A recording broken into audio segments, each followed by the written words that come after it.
everyone. Good afternoon on this Tuesday afternoon with your host J.R. Michael with Make That Bloody Movie with Coffee. How you doing, everyone? I just wanted to, by the way, I just wanted to let you guys know that day that I didn't fill in and let you know what kind of coffee I drank. I actually had an espresso coffee, Italian style, from a local coffee shop. It was pretty good. Strong as hell, because I usually don't drink espresso. I'm not really an espresso type of guy, but it was pretty decent. You know, I see why them Italians love their espresso. It kind of gives you a jolt because it's so strong. But anyway, back to what I was saying. Welcome and thank you for joining Indy Filmaker and his love and passion for coffee. Right now, I am shaving. As an independent filmmaker, we do tend to do other things that people do besides make films. We have a regular life where we, take care of ourselves and our appearance as well. Not saying that it's a big deal. Not saying that you have to do it, but it's just something that I enjoy doing. You know, it's something that I take pride in. I guess that's the best, more lack of way of saying it. Oh, by the way, the coffee of the day, I might as well just tell you at the beginning of this podcast, is I had hazelnut with a little bit of French vanilla and mocha, which was very interesting. And the flavors were, all I could tell you that it wasn't bad, actually. It actually, you taste more of the French vanilla, less of the hazelnut, and the mocha kind of overpowered the French vanilla. So, yeah, it was pretty decent. It wasn't too bad. Tastes pretty good. And it was an iced coffee. Almost like I wouldn't say your standard latte, but it was pretty good. Oh yeah, by the way, upcoming update about our feature film project, Stranger in Team. We had a business meeting yesterday, and we were discussing different strategies for the project and which way we have to go. We're still inquiring and looking for a 20% investor to come on board. We have the 80% investor still there.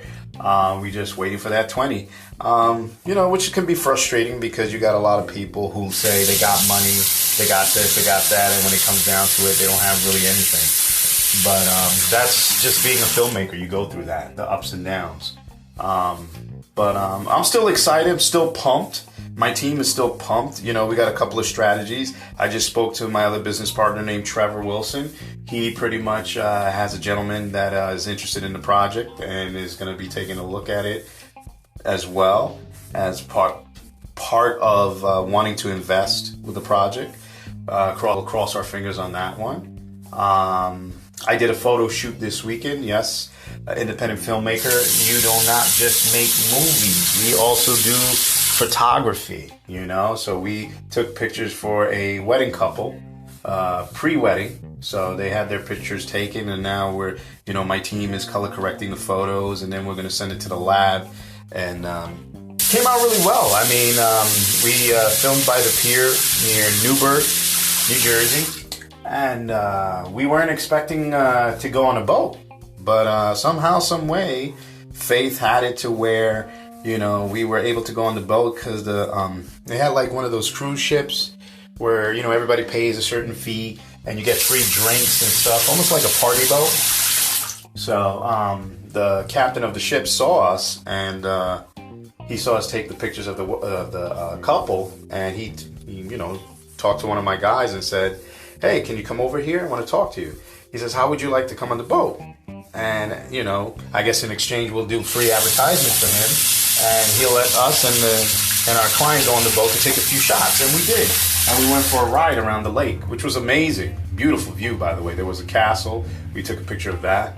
So that's another thing about being in this industry and being a filmmaker is that it opens the doors to meet different people from all walks of life. And the beauty of it is that you just don't know what's going to happen. Like that's the funny thing about being in this industry and being a filmmaker, especially an independent filmmaker, where it's not structured per se. A lot of things is Well, I don't mean like not structures. I mean, of course, you got to keep the legal aspects in there. But what I mean by not structured, you don't have a big studio telling you what to do and how you should create and how you should distribute and, you know, how you should be working. You know, you got that free range. The beauty about being an indie filmmaker is that you can call your own shots, make your own decisions.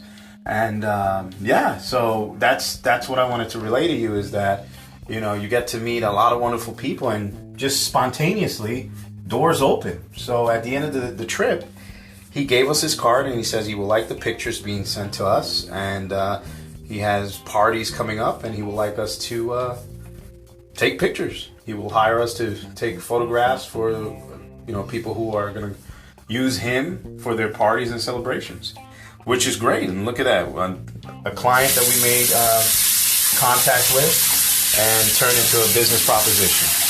So that's the beauty of being in this industry, is that you meet and you connect and you build.